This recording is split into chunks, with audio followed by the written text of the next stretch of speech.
Bertabat berkat lahir baginda Allah Rabbana seagama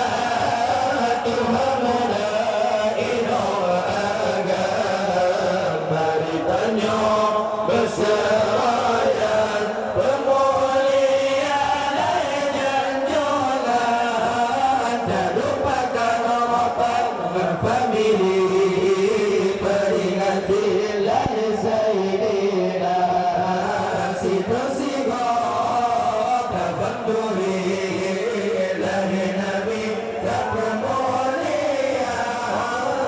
Ya Nabi